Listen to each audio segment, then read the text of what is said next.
So I had a problem with water leaking out from underneath the walls of my fruiting chamber into my garage. Obviously my garage is my fruiting chamber is a smaller room within the garage itself. So I'll take you through what I've done to hopefully fix the problem. I don't have a drain in here. I probably, thinking back now, I probably should have put one in way back when I first started building this, but I didn't. So I'm going to give it a nudge without the drain initially. What I can do though is I can actually open one end of this fruiting chamber and brush all the water out, open the garage door and just brush it out onto the shingle driveway.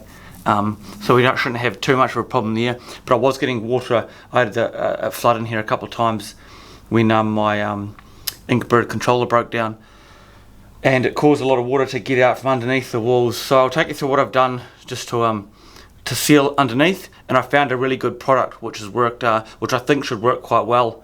So I'll show you it now. This is waterproof wrap which they use to they wrap around windows in new houses when they're building them. Now here's an offcut of it here.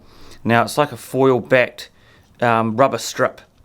Now it's reasonably tacky initially, but what you do is you lie it around the room, and you take a hairdryer or a heat gun.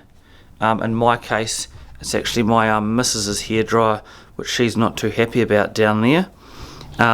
So I've gone over it with a hairdryer, and it actually, the rubber partially melts, and you actually squish it down or you press it down, and it forms a bond to each surface. Which is really stuck there now.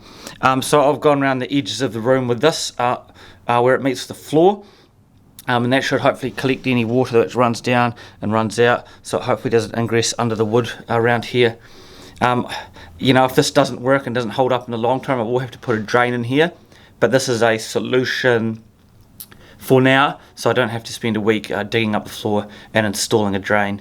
I am lucky, as I said, I can actually push all the liquid out one end of this room and onto the shingle, which I might have to look at doing a few times a week, but we'll see how we go with this.